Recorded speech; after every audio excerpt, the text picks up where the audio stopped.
And we're back again and again, partner. Grabe ka na, Ashley! Okay. Mabalik tayo sa inyong dalawa. Why did you guys broke up? Tumagal po kami ng 1.5 year. The relationship was good naman. Napaprovide namin yung mga needs and expectations ng isa't isa.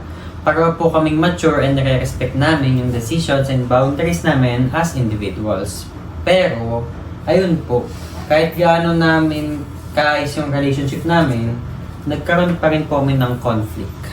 Paano nangyari yung nagtagal kayo ng ganon? Hindi ba once na naligaw ka, may isip nyo na yung mga ganong bagay? Oo nga, bakit niyo pa pinatagal if in the long run, you know na magiging complicated siya and mas masakit yung heartbreak niyong dalawa? Kasi po nung una, hindi rin po siya aware about sa religion ko.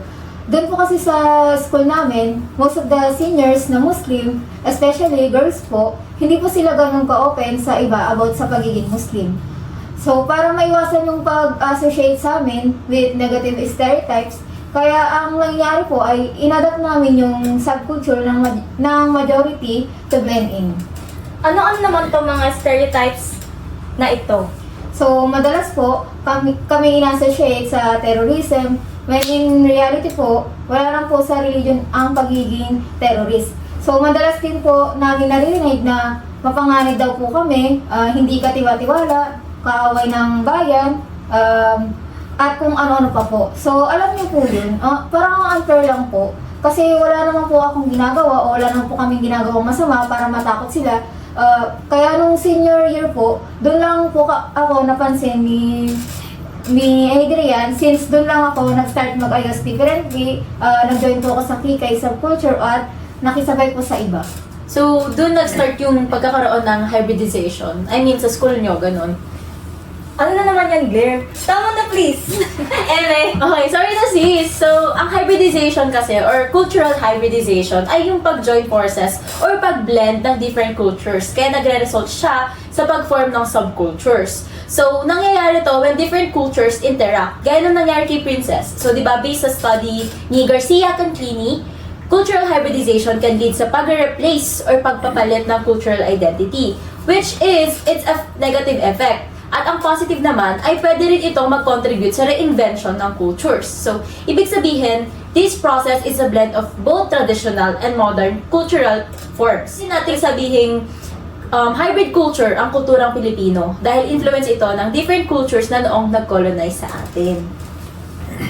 Hala, pwede ba dyan yung K-pop? Kasi diba most of their songs, pinagko-combine ang languages na Hangul at English para mas maintindihan ng mga makikinig. Dahil correct ka dyan, partner. Sample kami ng K-pop hataw. Tama na, okay na yung kanina. So, mabalik tayo kay Princess. Tama ba yung interpretation namin na ng sinabi mo at ng hybridization? Tama po, ganun yung experience ng most of Muslim students, especially sa public schools. Kaya I agree po kay sa study ni Mr. Jerry Lanusa na Filipino Muslims tend to view them as a subtle way to Christianize them po. Kaya ang nangyari din po is yun, ayun nga, in order to belong, minsan po gumagawa kami ng mga bagay na hindi namin usually na ginagawa because of our Muslim culture. Yes, that's one of the negative impacts of hybridization talaga. So I believe na sabi din ni Mr. Lanuza na yung school process or system is very influential in the resonating Muslim student. So, when we say the resonating or the resonation, ito yung process ng paghihiwalay o pag-alis ng isang tao from their native environment or culture. Tama ba, partner? Legit yan, sisi ko. Taray, nag-review ka na. Yes, sir. Buti nga po ngayon, nagbago na yung pananaw ng mga tao over time about Muslim. For example po, yung old Filipino films, madalas po doon yung mga role ng criminal or kontrabida, binibigay sa mga Muslim. Kaya lalong lumalala yung stereotypes. So ngayon, our government po nire-recognize na ang Islam as part of the country's heritage. Lalo na nung lumabas po yung mga movie like Badjaw, Perlas ng Silangan, Muslim Magnum, Mista, mga mandirigma, bagong buwan, and captive po. So, wherein mga Muslim na ang mga bida at mga bayani. Ayon po yun sa study ni Vivian Angeles. Malaki din talaga ang impact ng media sa beliefs ng mga tao. So, Hendrian, ano yung reaction mo about sa totoong personality ni Princess? Bakit tumagal ng ganun? Nung nalaman ko po kasi, parang for me, wala na akong choice kundi tanggapin kasi mahal ko po siya that time. And akala po namin, kaya namin panindigan yung efforts and sacrifices na ginagawa namin. So, pwede ba namin malaman yung efforts and sacrifices naman? Like, trinay ko po i-adapt yung culture ng religion nila kasi naisip namin na, di ba, why not naman, baka mag-work. Matutunan ko ding mahalin. Pero yun, hindi ko po talaga kaya. Talikuhan yung nasanayan kong believe sa religion. Parang ano po, hindi ko lang pinili yung sarili ko, but pati na rin po yung family ko at pinaniwalaan kong ama. At yun po, kaya in good terms din po kami kasi naintindihan niya po saan din po ako nanggaling. That's good din kasi may proper closure. And di ba, tinry nyo.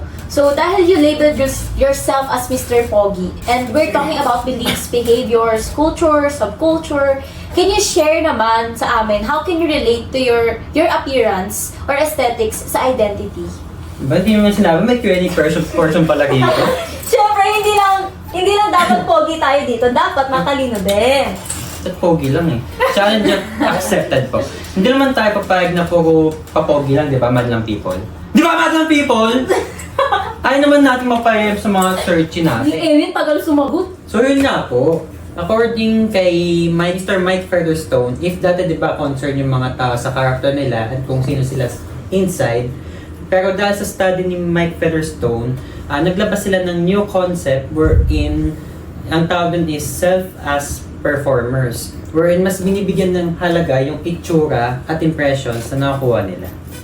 Oo nga no. So, madalas ngayon, pinaka-importante talaga yung pinagtutuunan ng pansin ng tao ay physical appearance. So, guilty ako dyan. So, imagine if may work ako or errands, gigising ako 3 hours bago yung time ng alis ko to finish my shower, preparation, or masatisfy yung look na want ko for myself. So, and that affects a lot of things like my punctuality sa work, my sleeping schedule, and other things that I need to accomplish ASAP. Connecting our identity po to our desire for acceptance. Pumapasok po yung subculture in a way na like-minded individuals who choose looks that reflect their beliefs and values, form connections and relations na gaya nga po ng sinasabi kanina na unusual sa mainstream culture. So, kaya din po siguro nagkaroon ng hybridization na gaya nga po ng nakwento ko kanina na naging result ng pag-adapt namin sa subcultures na napipil namin belong kami at hindi kami iba sa ibang tao.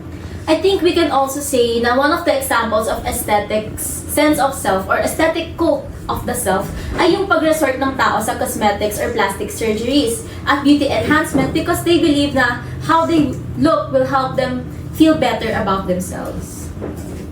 Tama po. Kaya nauso din yung kanya-kanyang aesthetic or like Aesthetic. minimalist, grunge, emo, soft girl, old money, K-pop, vintage, etc. Ang dami. Nakikita natin madalas sa apps like Instagram or Pinterest. In-incorporate din nila ito sa kanilang lifestyle. At dahil dyan, Hendrian, ready ka na bang makilala ang ating mga searchy? Ako ba talaga? Ready ka na ba, sis?